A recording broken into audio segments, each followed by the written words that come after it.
નમસ્કાર. ચાલો આજે એક એવી સફર પર નીકળીએ જે સીધી ઇતિહાસના પાનાઓમાં લઈ જશે. એ દંતકથાઓ તરફ જે આજે પણ જીવંત છે. આપણે વાત કરીશું ભારતના એવા રહસ્યમય અને ખોવાયેલા ખજાનાની, જેની શોધમાં સદીઓથી લોકો ભટકી રહ્યા છે. અને આપણી આ સફરનો માર્ગદર્શક કોણ છે ખબર છે? કોઈ જૂનો ગ્રંથ કે શિલાલેખની, પણ આ એક સુંદર અને ખૂબ જ વિગતવાર શૈક્ષણિક પોસ્ટર. આ પોસ્ટર ટિંબાગામ પ્રાથમિક શાળાએ તૈયાર કર્યું છે અને સાચું કહું તો આ જ આપણો નકશો છે જે આપણને સદીઓ જૂના રહસ્યો અને ભૂલાયેલી સંપત્તિના રસ્તે દોરી જવાનો છે. તો પછી શું કહેવું છે?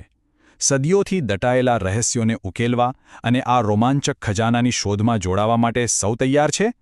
તો ચાલો આપણે સાથે મળીને ઇતિહાસના આ સોનેરી પાના ખોલીએ. આપણી શોધનો પહેલો પડાવ છે શાહી ઝવેરાતના રહસ્યો. ચાલો એવા હીરા મોતી અને રત્નોની વાત કરીએ જે ખાલી ઘરેણાં નહોતા, પણ સામ્રાજ્યનું ગૌરવ હતા, શક્તિનું પ્રતીક હતા અને ક્યારેક તો પતનનું કારણ પણ બન્યા.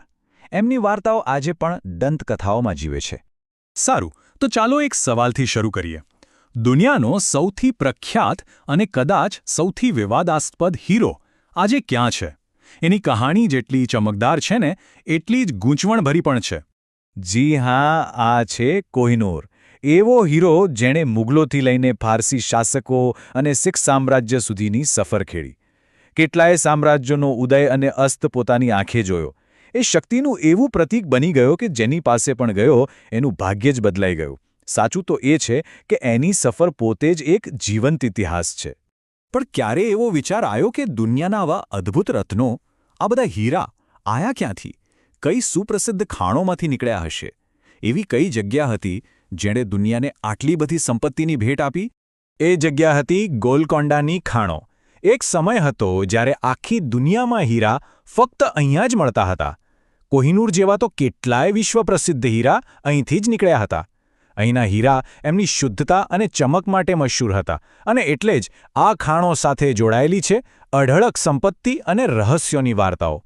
ચાલુ, હવે શાહી ઝવેરાતથી થોડા આગળ વધીએ. હવે નજર કરીએ એવા ગુપ્ત ખજાના પર જે શક્તિશાળી સામ્રાજ્યોએ ભેગા કર્યા હતા. એટલો વિશાળ ખજાના કે એમને ગુપ્ત જગ્યાઓએ છુપાવવા પડ્યા હતા. અહીં જુઓ, બે મોટી દંતકથાઓ. એક તરફ છે હૈદરાબાદના નિઝામનો ખજાનો. કહેવાય છે કે પેઢીઓથી ભેગી થયેલી આટલી બધી અંગત સંપત્તિ દુનિયામાં કોઈ પાસે નહોતી. અને બીજી તરફ મુગલ બાદશાહ શાહજહાંનો રાજકીય ખજાનો, જે સત્તાની લડાઈમાં ક્યાંક ગાયબ થઈ ગયો હોવાનું મનાય છે. એટલે એક વાર્તા વૈભવની છે તો બીજી ષડયંત્રની. હવે આપણે જઈ રહ્યા છીએ રાજસ્થાનના એક સૌથી ભવ્ય અને અભેદ્ય કિલ્લા તરફ. એવું તે શું રહસ્ય દટાયેલું છે આ કિલ્લાની નીચે? એવી કઈ સંપત્તિ છે જેની અફવાઓ આજે પણ ત્યાંના લોકોમાં જીવંત છે? અને આપણા નકશા પરનો આગલો ઇશારો છે જયગઢ કિલ્લાનો ગુપ્ત ખજાનો. એવું માનવામાં આવે છે કે અહીં રાજપૂત કછવાહા શાસકોએ યુદ્ધોમાં જીતેલી અપાર સંપત્તિનો ભંડાર છુપાવ્યો હતો. વાત તો ત્યાં સુધી છે કે આઝાદી પછી ભારત સરકારે પણ અહીં મોટા પાયે શોધખોળ કરાવી હતી, પણ એનું રહસ્ય આજે પણ એ કિલ્લાની મજબૂત દિવાલોમાં કેદ છે. તો આપણે હીરાની ચમક જોઈ, સોનાના ઢગલાની વાતો કરી, પણ સાચું કહું ને તો આ ખજાનાની શોધ ખાલી ધનદૌલત માટે નથી. આ તો એ વારસા અને વણ ઉકેલ્યા કોયડાઓ વિશે પણ છે જે આ વાર્તાઓને આજે પણ જીવંત રાખે છે. જુઓ, આપણે શાહી ઝવેરાતની વાત કરી, સામ્રાજ્યોના ગુપ્ત ભંડારની વાત કરી અને છુપાયેલા સોનાની પણ. આ દરેક વાર્તા એક જ વાતનો પુરાવો છે કે ભારતનો ઇતિહાસ કેટલો સમૃદ્ધ અને રહસ્યોથી ભરપૂર છે. આ ખાલી સોના ચાંદીની વાત નથી, પણ શક્તિ, કલા અને એવા રહસ્યોનો વારસો છે જે હજુ ઉકેલાયા નથી. તો અંતે એક સવાલ મનમાં જરૂર થાય. ખોવાયેલા ખજાનાની આ દંતકથાઓ પેઢી દર પેઢી શા માટે કહેવાતી રહે છે? શું આ વાર્તાઓ આપણને આપણા ગૌરવશાળી ભૂતકાળ સાથે જોડે છે?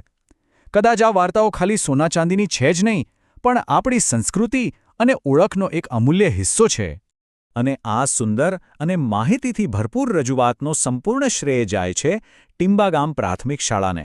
અને તેનું સંકલન કરનાર મુખ્ય શિક્ષક શ્રી સતીશ પ્રજાપતનો પણ ખૂબ ખૂબ આભાર, કેમ કે તેમના આ અદ્ભુત પોસ્ટરને કારણે જ આપણને ઇતિહાસની આ રોમાંચક સફર કરવાનો મોકો મળ્યો.